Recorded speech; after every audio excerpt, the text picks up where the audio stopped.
Hai hai, ketemu lagi dengan channel chemistry kita. Nah, kali ini saya akan melanjutkan pembahasan persiapan PAT Kimia kelas 10 semester genap. Ini part yang terakhir. Nanti akan ada 15 soal dari PAT Kimia. Langsung saja ke soal pertama. Soal nomor 11, larutan elektrolit mempunyai sifat antara lain apa? Oke, di sini yang ditanyakan adalah elektrolit. Kita analisis satu persatu saja. Pilihan A, dalam keadaan padat dapat menghantarkan arus listrik. Oke, dalam suatu keadaan wujud padat itu tidak akan bisa menghantarkan arus listrik ya. Kemudian pilihan B, larutannya tidak dapat menghantarkan arus listrik. Salah ya, dalam bentuk larutan itu dia akan bisa menghantarkan arus listrik. Pilihan C, dalam pelarut air tidak dapat menghantarkan arus listrik. Berarti kan kalau dilarutkan dalam air harusnya kalau dia elektrolit dia akan terurai menjadi ion-ionnya. Dengan kata lain, karena ada ion-ionnya harusnya dia bisa menghantarkan arus listrik. Berarti pilihan C juga salah. Pilihan D, larutannya dalam air dapat menghantarkan arus listrik. Oke, bisa jadi kita simpan dulu. Pilihan E, dalam bentuk apapun tidak dapat menghantarkan arus listrik. Salah ya, dalam bentuk apapun tidak dapat. Ini harusnya dalam lelehan maupun larutan itu bisa menghantarkan arus listrik. Sehingga nomor 11 jawabannya adalah yang D. 12. Hasil pengujian terhadap daya hantar listrik larutan Y dengan konsentrasi 0,1 molar ternyata lampu tidak menyala tetapi kedua elektroda timbul sedikit gelembung. Hasil pengamatan ini menunjukkan bahwa zat Y adalah suatu apa? Oke, di sini ciri-cirinya lampu tidak menyala tetapi dia ada sedikit gelembung. Berarti kalau tidak menyala tapi ada sedikit gelembung itu adalah ciri dari suatu larutan elektrolit yang lemah. Sehingga nomor 12 jawabannya adalah yang B. 13. Kelompok larutan berikut semuanya merupakan larutan elektrolit adalah yang mana? Oke, mudahnya kita akan tentukan ciri-ciri dari non-elektrolit saja, bahwa suatu non-elektrolit itu dalam rumus senyawanya harus ada unsur CH dan O kecuali CH3COOH. Berarti nanti di sini dari pilihan yang ada CHO kecuali CH3COOH itu adalah non-elektrolit. Pilihan A, NaCl, oke. HCl, oke. C2H5OH, ada C, ada H, ada O. Oke, berarti ini jelas suatu non-elektrolit. Berarti pilihan A bukan. Pilihan B, NaCl, oke, tidak ada CHO, H2SO4, oke. CONH2 dua kali, ada C, ada O, ada N, ada H, ada CHO-nya ya. Berarti ini juga non-elektrolit, berarti bukan. Pilihan C, C6H12O6, ada C, ada H, ada O, oke. Di sini jelas non-elektrolit, pilihan C bukan. Pilihan D, Na2SO4 oke, NaOH oke, ClNH2 dua kali sama seperti ini tadi ya. Pilihan B, ada CHO berarti bukan. Berarti jelas yang merupakan larutan elektrolit adalah yang E, CaOH2. Di sini tidak ada CHO, tiga-tiganya unsur CHO nggak ada. HNO3 juga, CuSO4, MgCl2. Oke, nomor 13 tadi D. Nomor 14, zat elektrolit berikut yang keduanya merupakan senyawa kovalen. Ingat, senyawa kovalen itu terbentuk dari non-logam dan non-logam. Non-logam itu adalah unsur yang berada di golongan 4A sampai golongan 7A plus H. Jadi H itu nanti dia masuk ke dalam suatu non-logam ya. Hidrogen itu adalah non-logam karena dia gas ya. Oke, pilihan A, NaCl. Na ini dari golongan 1A, dia logam, berarti bukan. Pilihan B ada NaCl juga, berarti bukan. Pilihan C, HCl, oke, ada H, ada Cl, ini dari golongan 7A, oke, berarti dia kovalen ya. Kemudian CH3COOH, oke, ini juga kovalen ya. Ada C, ada H, ada O, oke. CaOH2, Ca dari golongan 2A berarti bukan karena 2A logam. Pilihan E, NH4Cl. KI. Oke, di sini ada K, dia golongan 1A, berarti dia jelas bukan. Sehingga nomor 14 jawabannya adalah pilihan yang C. 15, berikut ini merupakan larutan elektrolit kuat kecuali larutan yang mana? Oke, kita identifikasi saja. NaCl itu elektrolit kuat. Kemudian Na2SO4 dia juga elektrolit kuat. H2SO4 karena termasuk asam kuat berarti dia elektrolit kuat. CH3COOH dia termasuk ke dalam asam lemah berarti dia elektrolit lemah. MgOH2 karena masuk ke dalam basa kuat berarti dia elektrolit kuat juga. Sehingga yang tidak termasuk elektrolit kuat satu-satunya adalah pilihan D, CH3COOH. Nomor 15 jawabannya D. 16, bilangan oksidasi Br tertinggi terdapat pada senyawa yang mana? Oke, identifikasi saja. Di sini sudah saya salin senyawa-senyawanya. Br2, ingat kalau ada molekul bebas unsur diikuti angka seperti ini, dia biloxnya selalu 0. Kemudian NaBr, Na-nya masuk golongan 1A berarti bilox Na plus 1, agar 0 berarti Br-nya min 1. Kemudian HBRO2, H biloxnya selalu positif 1, O selalu negatif 2, karena O-nya ada 2, kita kali 2 berarti negatif 4, agar 0 berarti BR-nya positif 3. HBRO3, H positif 1, O selalu negatif 2, karena O-nya ada 3, berarti saya kali 3 menjadi negatif 6, agar menjadi 0 berarti BR-nya positif 5. Oke, Br di senyawa HBRO3 plus 5, di HBRO4 oke. Di HBRO4 ini ketinggalan ya. H itu selalu positif 1, kemudian BO itu selalu negatif 2 karena ada 4 berarti kita kali 4 adalah negatif 8, agar 0 berarti Br-nya adalah positif 7. Sehingga Br tertinggi ini ada di HBRO4. Nomor 16 jawabannya adalah yang E. Nomor 17, pada pengolahan besi dari biji besi Fe2O3 terjadi reaksi ini. Karbon monoksida dalam proses tersebut sebagai apa? Oke, karbon monoksida berarti CO ya yang ditanyakan. Kita bisa menentukan dia bertindak sebagai apa ketika kita sudah mengidentifikasi bilox masing-masing. Oke, kita identifikasi saja. Bilox O selalu negatif 2 karena ada 3, berarti kita kali 3 negatif 6, agar 0 berarti Fe-nya plus 6. Tapi ingat bilox itu ketika dia berdiri sendiri, artinya plus 6 ini untuk Fe yang jumlahnya 2. Berarti ketika Fe jumlahnya 1, saya bagi 2. Hasilnya bilox Fe di Fe2O3 itu adalah positif 3. Oke, saya lingkari saja. Kemudian COO selalu negatif 2, agar 0 berarti C-nya positif 2. Kemudian Fe karena unsur bebas, biloxnya 0. CO2, O selalu negatif 2. Karena O-nya ada 2 berarti saya kali 2 negatif 4, agar 0 C-nya positif 4. Oke, kita tentukan yang berubah ya. Ada Fe ke Fe dari plus 3 ke 0 dan CO ke CO2, C dalam CO ke CO2. Di sini dari positif 2 ke positif 4. Oke, yang Fe2O3 ke Fe dia turun reduksi, sedangkan yang CO ke CO2 itu naik atau oksidasi ya dari positif 2 ke positif 4.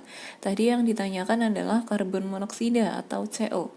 Tadi kan CO di sini dia mengalami oksidasi.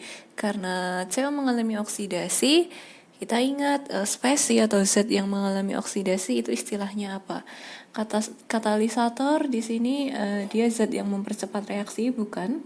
Inhibitor dia adalah penghambat, bukan juga. Reduktor itu adalah zat yang mengalami oksidasi, sedangkan oksidator itu spesies yang mengalami reduksi.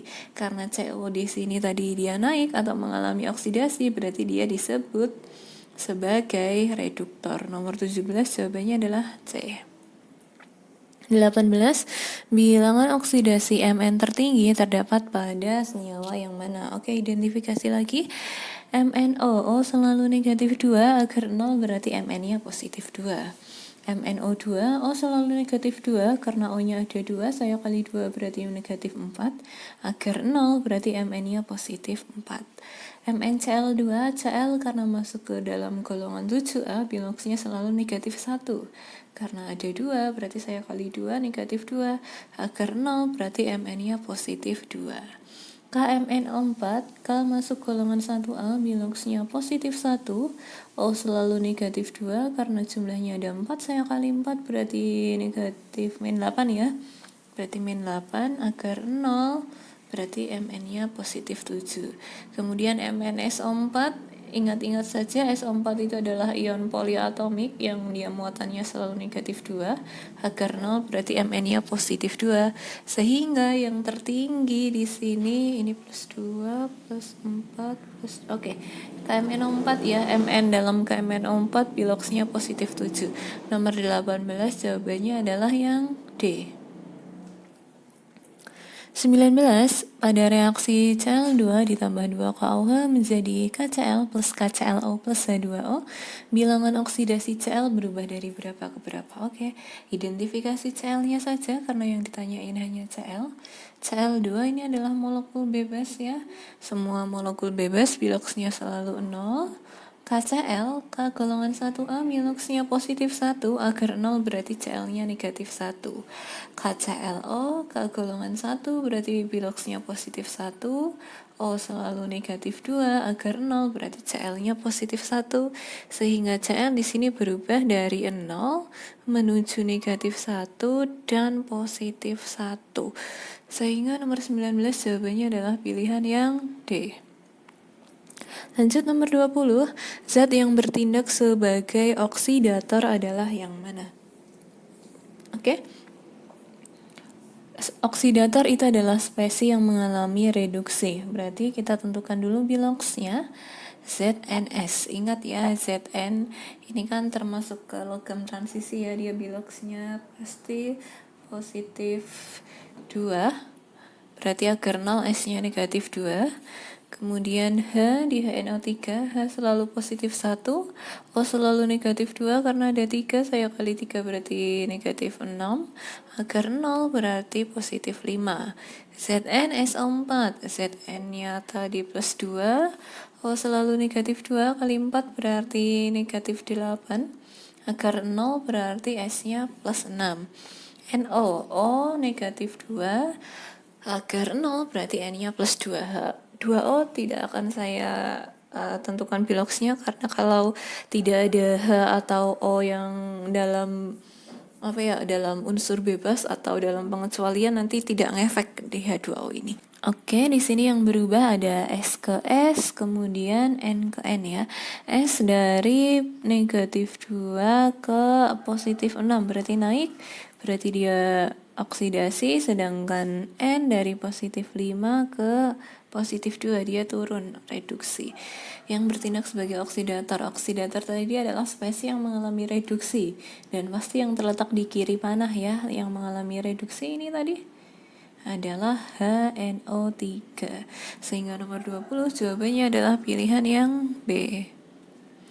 Lanjut 21, yang merupakan hasil oksidasi adalah yang mana? Oke, tentukan biloxnya lagi seperti biasanya.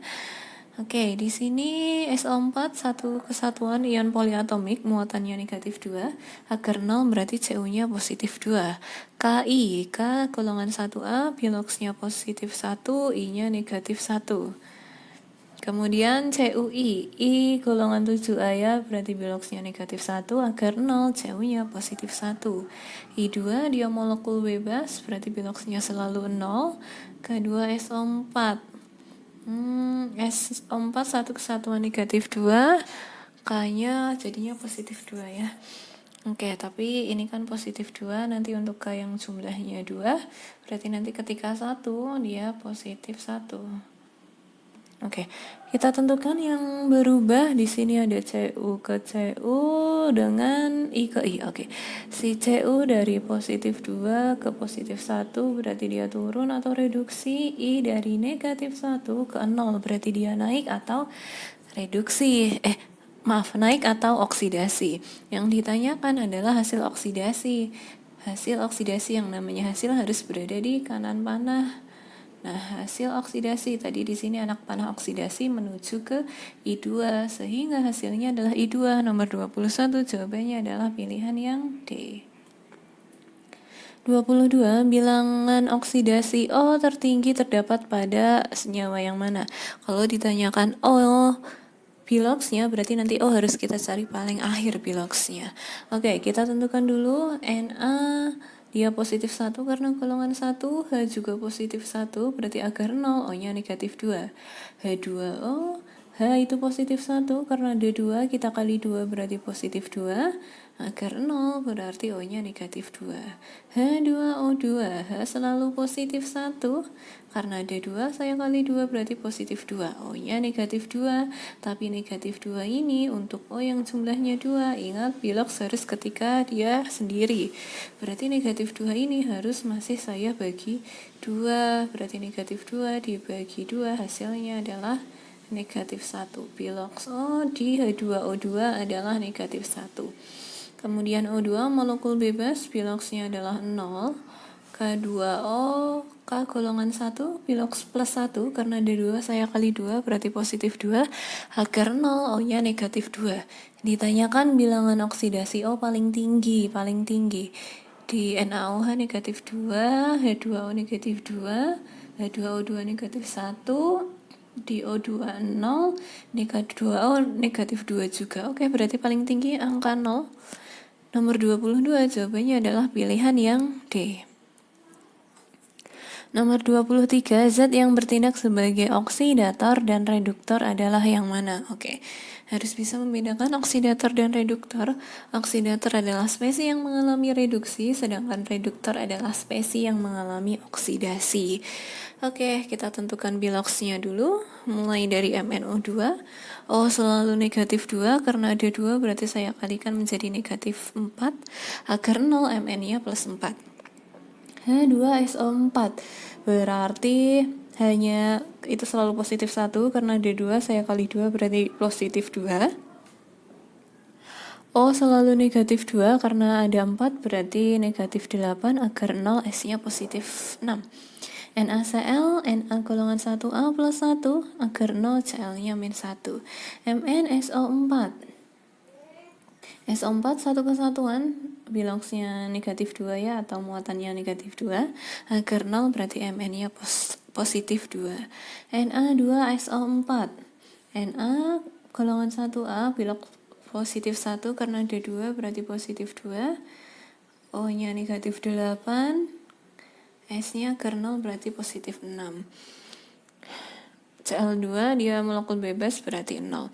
Oke, kita tentukan yang berubah. Di sini yang berubah ada Mn ke Mn dan Cl ke Cl. Mn dari positif 4 ke positif 2 berarti dia turun. Nanti dia reduksi. Cl dari negatif 1 ke 0 berarti dia naik atau oksidasi. Berarti kan oksidator yang mengalami reduksi sebelah kiri. Oke, MnO2 nanti dia sebagai oksidator, reduktornya ini yang mengalami oksidasi yaitu NaCl. Berarti jawabannya yang MnO2 dan NaCl. Nomor 23 jawabannya adalah yang B. Nomor 24, jika 0,56 gram logam M bereaksi dengan larutan HCl membentuk 0,005 mol H2 dan larutan larutan MCl2, maka massa atom relatif logam tersebut adalah berapa? Oke, di sini kita tentukan reaksinya dulu. Kita harus menggunakan reaksi yang setara dalam stoikiometri. Ada M ditambah HCl, tadi dari pernyataan hasilnya adalah H2 dan MCl2. Kita setarakan dulu, M di sebelah kiri 1, di sebelah kanan 1. H di sebelah kiri 1, di sebelah kanan 2. Berarti agar sama, kita kali 2. Cl-nya sudah sama. Oke, tadi diketahui bahwa ada 0,005 mol H2 ya. Oke, yang ditanyakan adalah massa atom relatif logam. Dalam hal ini logamnya adalah M. Kita bisa mencari massa atom relatif M kalau kita tahu molnya juga. Berarti kita akan mencari mol dari M dengan perbandingan koefisien ya. Kalau mudahnya sih ini kan koefisien 1 0,005. Kebetulan di M koefisiennya juga sama-sama 1, otomatis nanti molnya juga 0,005 mol. Atau kalau menggunakan rumus berarti mol M sama dengan koefisien M per koefisien H2 dikali mol H2. Koefisien M itu 1, koefisien H2 juga 1, molnya 0,005, hasilnya juga 0,005. Oke, diketahui mol, kemudian masanya sudah ada, ditanyakan massa atom relatif. Berarti ARM itu sama dengan massa dibagi mol. Masanya 0,56 dibagi 0,005, hasilnya adalah 112. Nomor 24, jawabannya adalah pilihan yang E.